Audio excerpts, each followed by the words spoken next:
А ты такие тупые вопросы мне не задавай, не ешін. Жоқ, біз давно бітіріп қойдық қой, сіздер шулағаннан кейін бәрін ауыстырып жатырмыз. Кезекші прокурор Абил Қасымов.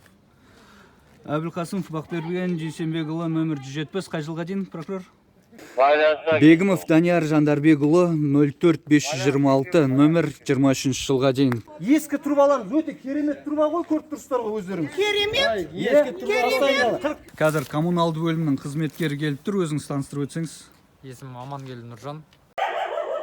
Күн қайырлы болсын, аса құрметті қазағым, назарыңызда Жанғол Рахматулла. Біздің мемлекеттің қоғамға, азаматтарға қандай қайырымды, мейірімді екенін көргілеріңіз келсе, осы бейне жазбаның соңына дейін көруге кеңес берем. Ал отандастарға, өзіміздің бірге тұратын азаматтарымызға көңіліңіз, жаныңыз ашмайтын болса, көрмей-ақ өтіп кете берсеңіздер болады. Мәселе мұнда. Кентау қаласы Нахимов көшесі, мұнда мүйіс қой, бұлай келеді, П деген әріп сияқты бұлай кетеді. Жалпы 43 үй бар. Бұйыл наурызда, бәріңіз білерсіздер, бұршақ жауып, жарықсыз қалған болатын біз бірнеше күнге. Сол жарықсыз қалған кезде ТЭЦ, яғни қаланы жылытушы мекемеде жарықсыз қалып, жылыта алмай, құбырлар жарылған болатын. Сол құбырлар наурыз айында жарылған. Енді соны қазір 25 қазан күні жылу қосылу керек болатын. Қалада қосылып та қойды. Енді мұндағы тұрғындар жылуымыз қайда деп әкімдікке, ТЭЦ-ке барса, сендердің құбырларың жарылған, енді соны өзгертпейсіңдер ме, жаңартпайсыңдар ма, жаңартпасаңдар біз сендерге қайдан жылу береміз депті. Сонда адам, тұрғын, мемлекеттік жол, мемлекеттің жолы, жалпыға ортақ жол. Тұрғынның жеке меншігі, шарбақтың ар жағы. Тұрғын шарбақтың арғы жағына ғана жауап береді негізіне келгенде. Бірақ сол тұрғынның мойнына, мына көшенің бойындағы олардың кінәсінсіз жарылған құбырларды асып қойыпты. Әділдік, әділ мемлекет біз. Енді мұнда мемлекет әкімдікке барған ғой, енді Махажановқа, Шөкеевтің адамына, Назарбаев отырғызған Шөкеевке, Шөкеев Махажановты отырғызды ғой, әкімдер біз сайламаймыз ғой. Енді соған барса, жарайды, біз сіздерге көмек ретінде 42 үйдің 3 үйін құбырын жасап берейік депті. Қандай мейірімді, қандай қайырымды жан десеңші. Енді азаматтарымыз білесіздер, табыс бізде нан 120 тұрады, табыс көзі өте төмен. Оңтүстікте адамдар өзін дәрі-дәрмек тамағын алып, киім-кешегін ала ма, әлде сендердің кінәләріңнен жарылған құбырларың дауыстыра ма? Тұрғындар тұр қазір.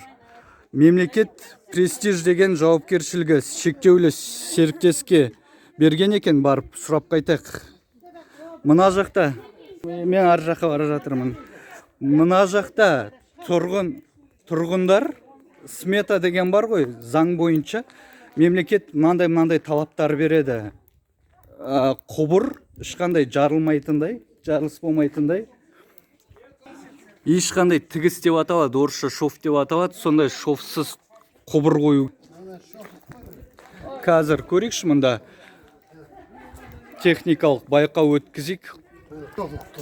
Мен өзім сварщик болып істеймін, міне тұр, шов мына шов болды мына. Иә, іш жағын көрейік. Көрдің бе? Мәне. Қазір, мәне болды. Иә, мен қазір сынақы жарық түсірен әйтпесе қараң болып тұр. Мәне. Иә, мен көріп тұрмын, жарық әт жүрен. Мердігер.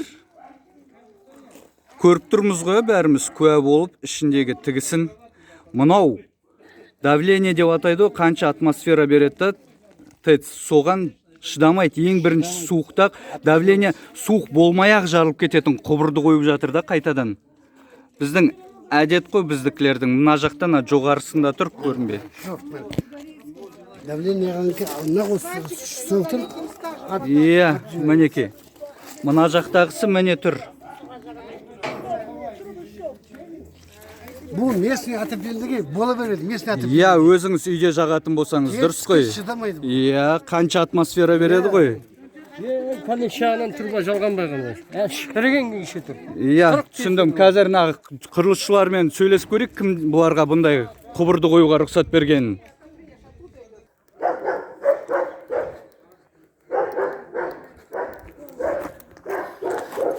жерде жатқан құбырлары мінекей мынаны айналдырайық, жоғарыдағын сұрамаймыз. Мінекей мына тігісі тұр ғой, шов дегені. Мінекей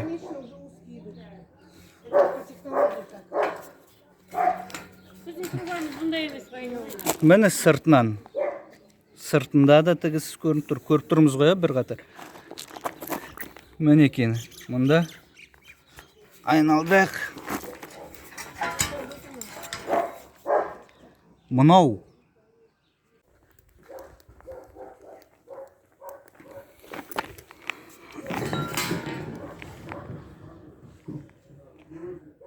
міне тұр ғой, әр қайсысының жаңағы тігісі, сыртындағысы міне.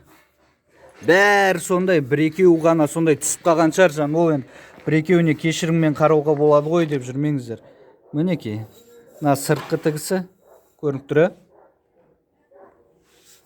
Мынау ішкісі. Бәрі сондай. Сапа деген демалып жатыр дейсің ғой. Блогер бала екенсің, а? Айбол, қойшы, мен шықпаймын, мен. Шықпайсыз ба? Жоқ, мен. Қазір біз прокуратура мен ішкі істер министрлігінің қызметкерлерін шақырайық, полицияны, яғни байланысқа шығамыз. Ты это самое, да? Я говорю, на русском буду изъясняться. Да, хорошо, как вам удобнее, я. Да, мне так удобно. Жақсы, За өзіңізге подписью ыңғайлы. Акима мы видели, за подписью Акима приказ, что официальное подключение города 28-го. Пробное начали подключение еще раньше. Какое подключение, если вот наши стояки стоят вообще без труб? Вообще без труб. Чего мы возмущаемся? Вот, стояки стоят без труб. Ничего не сделано. Сегодня уже 30 октября. Извините меня, у нас грудные дети, у нас маленькие дети, внуки, старики, родители. Когда это все будет? Когда это все будет? Вот эта фирма «Престиж», которая взяла тендер на выполнение работ. Вот старший подъехал. А, осылар ма? Да, вот они. Фирма «Престиж». Аха. Вообще уже в наглую нам отвечают, игнорируют наши просьбы. К концу ноября сделаем. Хорошо. Сейчас через 2 дня минусовая температура. Когда после аварии прошло 7 месяцев. 7 месяцев. Извините меня. Вопрос Акиму нашего города, руководству ТЭЦ. 7 месяцев что делали? Тем более после такой аварии тяжелой, сильнейшей аварии, когда по всему миру идет пандемия, люди пачками умирают от пандемии. И нас держат, замораживают в таком холоде. С нашими грудными детьми, со стариками, родителями. Что делали? За 10 дней пришли от начала конечную трубу. На 3 дома поменяли. Сказали, все, наши работы закончились. Когда открытие трассы начинается совсем с другой стороны, а она вся порвана.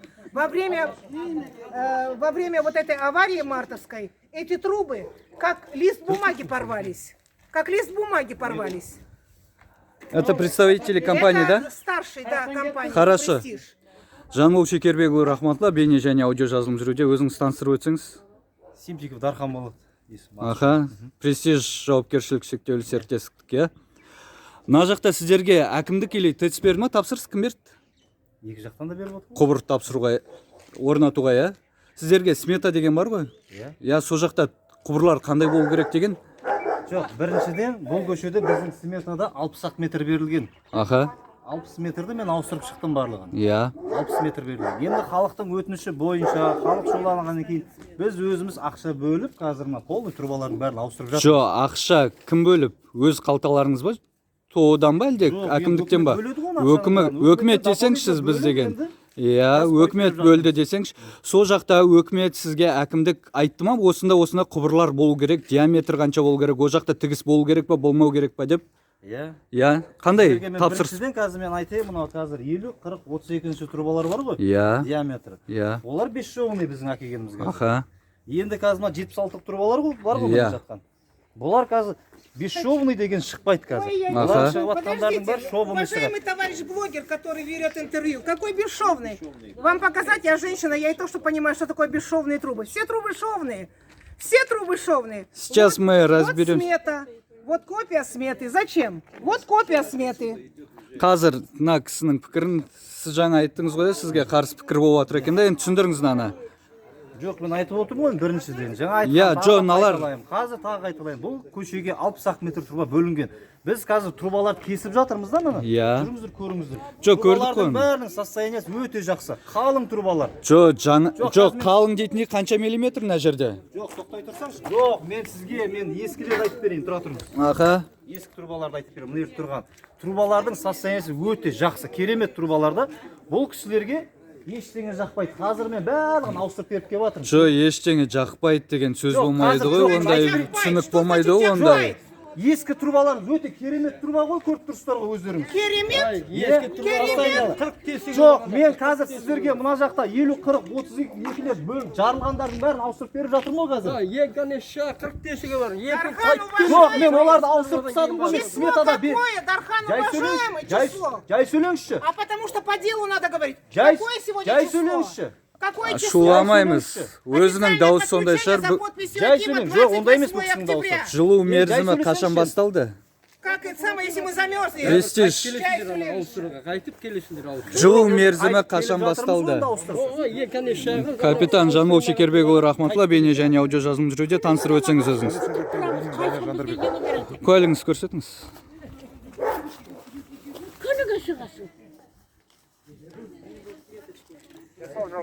Совсем нас за дураков держат, бесшовные. Прокурор қайда кезекші? Бегімов Данияр Жандарбекұлы 04526 нөмір 23 жылға дейін. Қазір тұра тұрыңыз, кісінің пікірін естіп алайық. Анықтайық. Дәнекерлеушілеріңіз бар ғой, қазір болгаркамен кесекті бір әрқайсынан. Жоқ, ескіні не істейсіз, ол өтіп кеткен тақырып қой, қазіргі тақырып бойынша. Жарай ма? Престиж. К-30, 40-50-дің кез келген жерінен бір-бір кесек, дәнекерлеушілеріңіз бар, қайттан соны дәнекерлеп тастайды, жарай ма? Қазір шын мәнінде сондай ма, сондай емес па, қазір анықтайтын боламыз. Енді не күтіп тұрмыз қазір?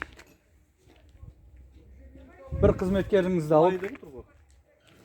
Жоқ, қойылғандарды, претензия қойылғандарға болып тұрған емес, болып тұр ғой. Дұрыс па?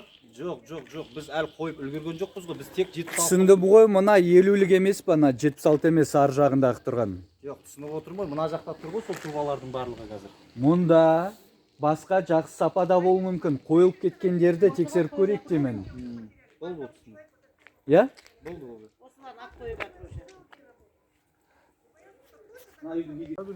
Жанбол Шекербекұлы Рахматулла, мұнда прокурор келді. Прокурор өзіңіз таныстырып өтсеңіз. Кезекші прокурор Абил Касымов. Әбіл Қасымов Бақтыөрген Жесенбекұлы нөмір 175, қай жылға дейін прокурор? 24-ке дейін жарамды. Мұна жақта қандай наразылық болып жатқанын білесіз ба, прокурор? Қазір кеттімсіз сонан. Иә, мына жерде қолында смета тұр, тұрғындар ғой мына жақта наурыз айында жылу құбырлары бұршақ жауғаннан кейін ТЭЦ тоқтап жарылған екен. Көріп тұрмыз, мына жерде жылу жоқ та, орталық жылу бар ғой, бірақ құбырлар жоқ та негізінде. Ал жылу маусымы қашан басталды? 23-не басталды. Бүгін қаншасы? Бүгін 30. Бір апта болды, тұрғындарға жылу жоқ қой. Көріп тұрмыз ғой, құбыр жоқ екен. Енді жарайды, қазір күн Құдай қарасып жылы болып тұр дейік та, бірақ бейсенбі күні ауыр. Сіздерде тұрғындардан арыз шағым бар ма? Мені тұрғын. Қала прокуратурасына келіп арыздансаңыздар болады да, арыз шағымдарыңыз. Жоқ, ол арыз шағымды заң бойынша 2 апта қарайсыздар, ондай уақыт адам жоқ. Бір аптадан бері уақыт жоқ ондай. Шағымданбайсыздар енді келіп.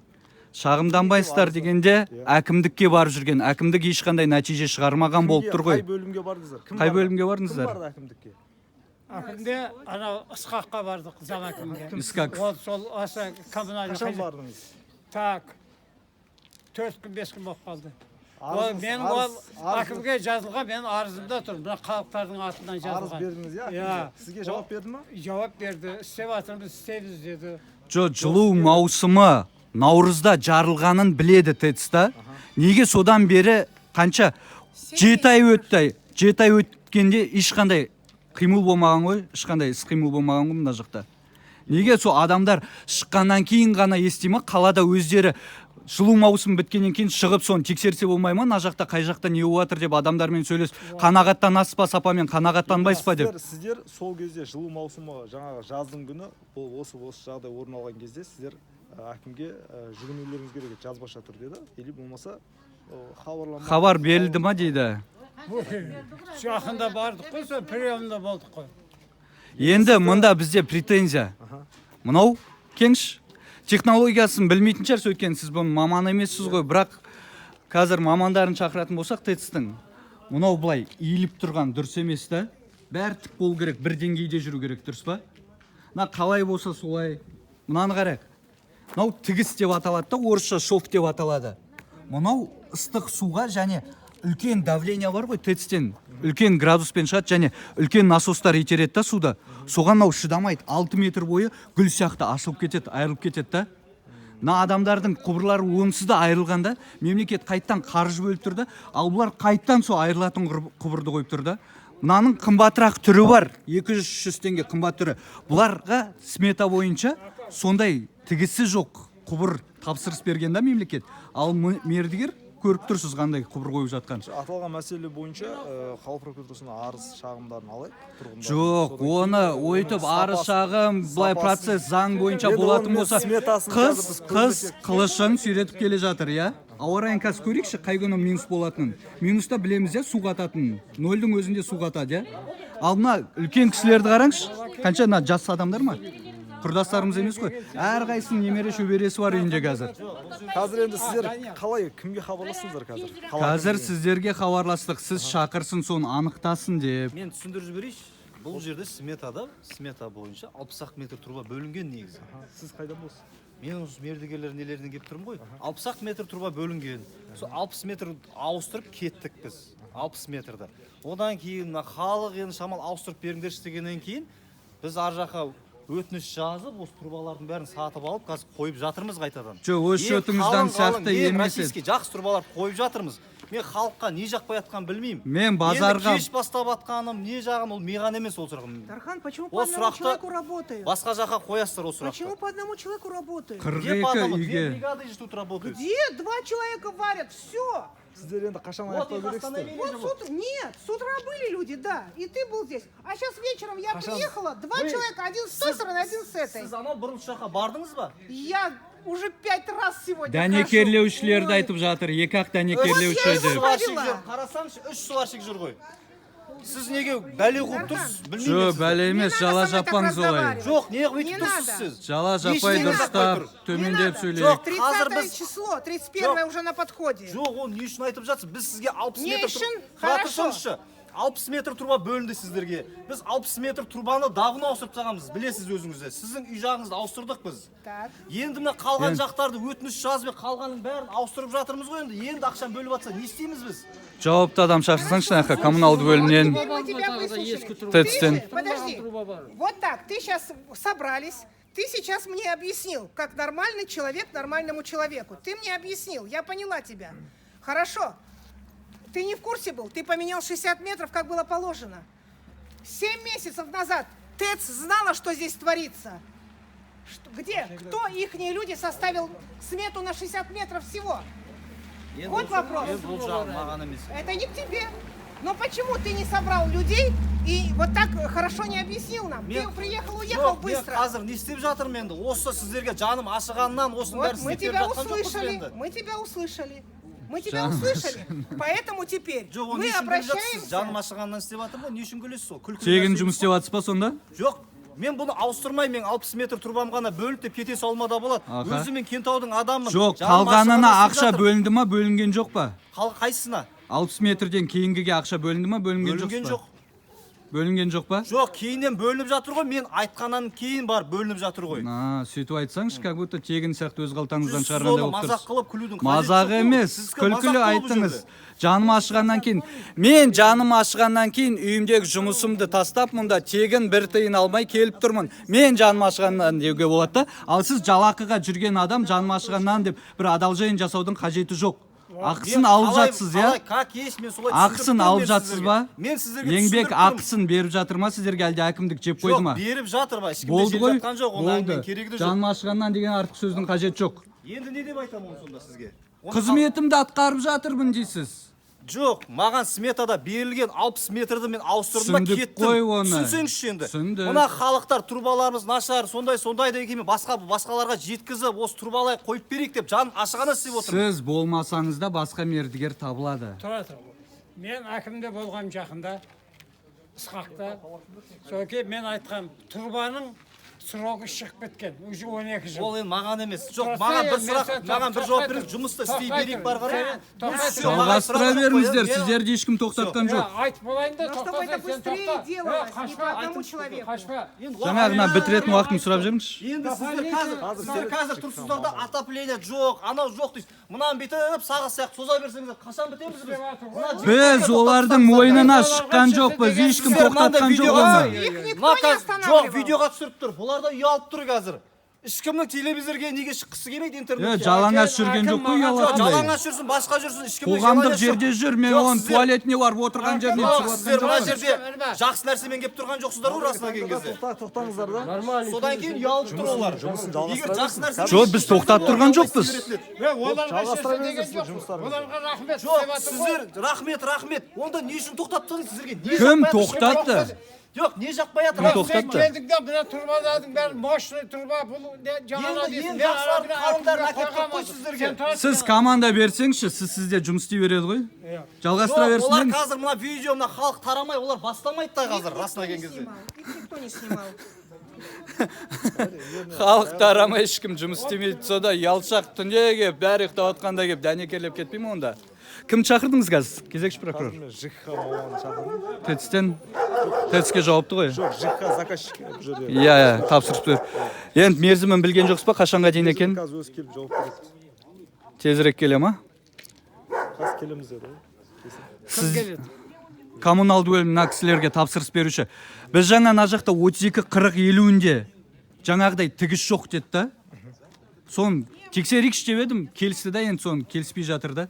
Кез келген бір жерінен кесіп, дәнекерлеушілер бар ғой, өздерінің дәнекершілер. Сонымен қайтан варитет тастай салатын еді, біз ішінде тігіс бар ма, жоқ па, жарыла ма, жарылмай ма тексерейік деген едік. Айтқанда большой турба дейді. Ана жоғары деңгейде жағы давление келетін болса ашылып кетуі мүмкін. Берді әңгіменің ең тоқыдері сол. Ашылып кетті ма қазір ондай бар Ал ма? давление берген жоқ. Су жоқ қой, су бергенде ықтимал сондай. Ол әлі испытаниедан өткен Енді жоқ. оны тексереді ғой, өзінің арнайы мамандары Жоқ, бар ғой. тексерсін, пожалуйста. Жоқ, басынан бастап, неге алдын алмайды? Неге басынан Енді оны бастап? қазір тиісті мекеме жауап береді қазір енді. Жақсы, иә, соны білек. Сіздер соған давит етпесеңіздер, олар біздерді адам Ол демейді. түсіндік, сіздердің мәселелеріңізді біз бақылауға аламыз қала О, прокуратурасынан. болды все. Все, вот это Жақсы, нам и енді надо было. тарасаңыздар болады. Қазір мен ЖКХ маманын шақырдым. Жоқ, коммуналды бөліммен сөйлесейік біз. Қосымша одан жауап қазір сұраймыз. Жақсы. Болды все. Жақсы, сау болыңыздар. Қазір байланысқа шығамыз, коммуналды бөлім жауапты адамы келсін. Еще. Жай сөйлесші, сабыр сақтап сөйлесін. А ты такие тупые вопросы мне не задавай, не еще. Жоқ, біз давно бітіріп қойдық қой, сіздер шулағаннан кейін бәрін Когда ауыстырып давно, жатырмыз. если ты еще там работают твои люди, по Жоқ, одному смета человеку. бойынша берілген 60 метрді қашан бітіріп қойдық қой біз негізі. Енді сіздер... От того, что ты мне трубу поменял, что у меня там вода есть, что ли? Енді тоқтап тастадық қой біз трубаның барлығын кесіп. Хорошо. Делайте, быстрее делайте. На одной Жоқ, стороне один енді сварщик, на другой. мешать бере бермесеңіздер, что келіп бір видеоға түсіресіздер, біреуіміз басқа қыласыздар. Үйіңізді қарқаңыздаршы болды. Жоқ, жұмыс істейікші болды. Дұрыс істеңіздер. Кешіріңіз. Сонда сол осы Ол сабыр сақтаңыздаршы болды. 60 метр бердіңіз сонда? Иә. Неге? Білмедім ол жағын енді.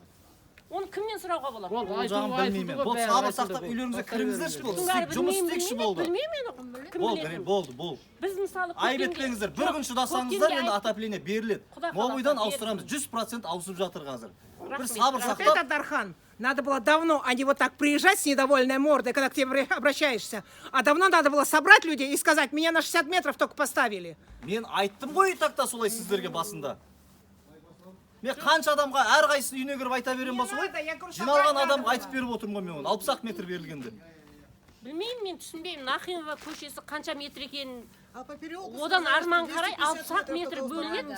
Ол жаңағы Болды, үйге тарқаңыздаршы, жұмыс істейікші. Все, пойдем. 60 метр дегендері 3 үй ғой, 42 үйдің 3 үйіне ғана жүргізіп кеткен да, соны міндет Я етіп тұр посмотрю, да. как они будут работать и делать. Бағана келген болатынбыз, Жамбыл Рахматұлы байланысты, әлі де қазір коммуналды бөлімнің қызметкері келіп тұр, өзіңіз таныстырып өтсеңіз. Есімім Амангелді Нұржан, Кентау қалалық ЖХ бөлімінің сектор иә, мына жақта тұрғындар наразылық танытып жатыр да. Бүгін қаншасы күнді айтып жібересіз ба? 30 қазан. Жылу маусымы қашан басталды? 28-ден басталды, 23-ден бастап жайлап қалған қосу басталған негізі. Иә, қыс келе жатыр, иә, қылышын сүйретіп. Мына жақта кісілер наурыз айынан бастап құбырлар айырылып кеткеннен хабардарсыздар, иә? Иә. Қазір 7 ай өтті, иә? Иә. Жұмыстар енді басталды, иә, қазанда? Қазан айының басында басталды, иә. Иә, себеп? Себеп біз облыс Аш жерде жоқ, облыс бюджетке не берілген, заявка берілген. Сол ақша бөлінуі 8-ші қыркүйек күні болды. Одан кейін конкурс ойнату бар, өзінің заңды нелері бар. Сіздер қашан бердіңіздер? Осындай сұраныс осынша құбыр жарылды, осыларды ауыстыру керек деп қай жаққа кім берді? Кімге бердіңіздер? Оны білу керек. Мен білесіз ғой, жаңадан келген маман, оның точно қазір информация жоқ менде. Жақсы, ал қаражатты қарастыратын қай мекеме, қай ұйым? Әлде мәслихат па? Облыс па? Қаражат жан-жақтан келеді, облыстан болады, өзіміздің неден, мәслихаттық несінен болады. 2-3. Кеш қаражаттандырылды деп тұрсыз ғой сіз? Мен білуімше, иә. 7 ай өтті да, сендерге тапсырыс бергенде осындай бәрін білесіңдер. Наурыз айында бұршақ жауды да бүкіл қала жарықсыз қалан болатын. Құбырлар жарылды. Енді 7 айда қазақша аш жерде көч жарда деп жүре бересіңдер ме? Желтоқсанда бере салмадыңдар ма ақшаны? Шыдай тұрады ғой, тоққа қосып деп, субсидия береміз деп халықтың құлағына іле салып қайттан. Енді мына жақта тапсырыс берушісіздер, коммуналды бөлім, иә? Қандай мерзім? Қашан қосылады жылу адамдар? Қашан адам сияқты өмір сүреді? Суықта емес, жаурамай, өз үйінде, өз жерінде, өз елінде. Қолдан келгенше жұмыс жасап жатыр, қазір қағазды. Жоқ, мерзім қашан бұл кісілерге? Тапсырыс берушісіздер ғой.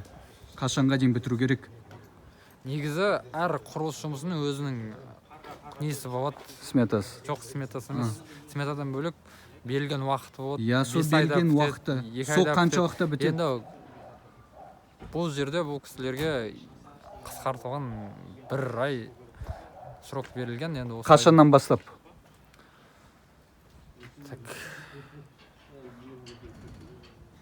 Қазан сол ақша бөлінген уақыттан бастап, мен ол точно информация. Қыркүйекте бөлінді дедіңіз ғой, 7-8-іне. Қыркүйекте бөлінді, бар конкурсқа кейін ұтып алды. Конкурс ұтып алды, оның бәрі енді қарашаға дейін, қарашаның ішінде желтоқсанға дейін деп тұрсыз ғой сіз, мен түсінуімше, иә? Жоқ, ондай желтоқсанға дейін деген жоқ. Қарашаның ішінде ғой. Жұлдызына дейін ба? 10-шы жұлдызына дейін ба? Телефоныңызды ашып бересіз ба? Нұрхан, телефон берші. Ауа райын ашып берші.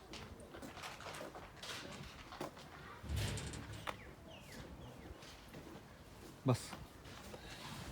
Қарашаның 10-на дейін не болатынын көрейікші. Мынау кешегі қайдан аның бір айлығы? Апталық көрсетші маған. Бүгін сенбі күні, бейсенбі күні тексерсеңіздер болады. -6. -6-да су қата ма, қатпай ма? Су қатады. Су қатады. Адамдар ше? Жаурайсыз ба, жаурамайсыз ба? Сіз қазір плюс болып тұрды, үстіңізге киіп ағасыз. Мына жақта адамдар жылусыз отырды, -6-да қалай өмір сүреді? Сіздер бұл кісілерге жеңілдік жасап бере аласыздар ма? Тоққа жаңағы электр жылытуын қосатын болса. Мына жаққа сондай көмек қарастырылған ба мемлекеттің тарапынан, әкімдіктен? Қарастырылмаған, иә? 10-шы қарашаға дейін үсіп отыратын болып тұр ғой сонда. Жамал, тыңдаңыз, мына трубалардың бәрі негізі халық өзінің қаражатына, оны білесіз ғой, иә, ситуацияны, өзінің қаражатына тартып, частный секторда өзінің баластарында тұрған осы күнге дейін. Қазір енді біз мемлекеттің тарапынан қарастырып, осы жәрдем беріп жатырмыз, онсыз да дейсіз ғой? Жоқ, онсыз да жәрдем беріп жатқан жоқпыз, біз қолымыздан келгенше қазір жұмыс жасап жатырмыз. Жақсы. Халықты ешкім ойлап жатыр емес, халықпен бірге жүрміз ғой өзімізде. Жүрсіздер ма? Жүрсеңіздер мен мұнда болмас едім ғой. Енді мына жерде көріп тұрмыз, құбыр келгенде тоқтаған. Коммуналды бөлім тапсырыс бердіңіздер, иә? Техспецификация деген бар, иә? Диаметр осынша 3 мм немесе 2 мм, 1 мм. Және де құбырлар ешқандай шовсыз болу керек қой негізінде. Бесшовный болу керек, иә. Бесшовный болу керек, иә? Ал шовный болатын болса ше? ол айырылып кетеді, иә? Кеттік. Жерде жатқан бір. Кеттік. Батыр. Соңғы бір құбыр қапты. Мынау не деп аталады? Кеңіс. Мынау не? Мынау. Шоф па? Енді сыртын көрейікші дәл осының. Мынау не? Жылтырап тұрған. Сіздер қаражатты қымбатырақ түріне бердіңіздер, иә? Шоф болмау керек дедіңіздер, иә? Тігіс болмау керек дедіңіз. Енді неғып мына жақта тексеруші жоқ, тек бақылаушы жоқ. Енді мынаның бәрін қазір қойып тастайды, сосын сіздер қалай тексереді? Ауыстыра ма? Ауыстырады. Бұлар қазір маған құлағыма теуіп жатыр да 72-лік бесшовный жоқ дейді. Бірақ ана үйде тұр ғой, 40-шы үйде. Складтар ретінде пайдаланып жатыр екен, қазір қойма ретінде. 32-лікте 40-ында да жоқ дейді да, бірақ ол жақта да бар да, менде дәлел тұр да қолымда. Не істейміз оларды? Қойып кете саламыз ба? Алып қойды ғой деп. Жоқ, шара қолданамыз ба? Қанша уақытта хабар бересіздер бұл жайлы?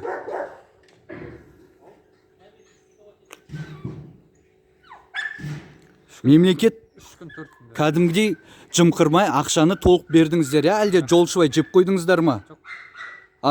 Жеп қойған жоқсыздар ма? Мердігер тарапынан болып тұр ма енді мына кінә? Мердігер тарапынан болып тұр. Мердігер мекеме бесшовный трубаның орнына, мына өздеріңіз көріп тұрғандай, шовный труба салып алып. Жарылып кетеді ғой мынау, я, давленияда, суықта. Дұрыс па? Ол жарылып кетеді дегенге мен жауап бере алмаймын, бірақ мердігер мекеме берілген немен. Иә, содан шетке кетіп тұр ғой, сіздер қандай сұрадыңыздар, соны орындамай тұр ғой талаптарыңыз. Болды, онда осы бойынша 3 күннің ішіне жауап бересіздер ма? Жауап береміз. Дүйсенбі, сейсенбі күні Бабаев басқарып отырған жаңағына Нұржан келіп тұрған 3 жұмыс күні болса, бүгін жұмыс емес, сәрсенбі, бейсенбі күні білетін боламыз, қандай шара қолданған жайлы.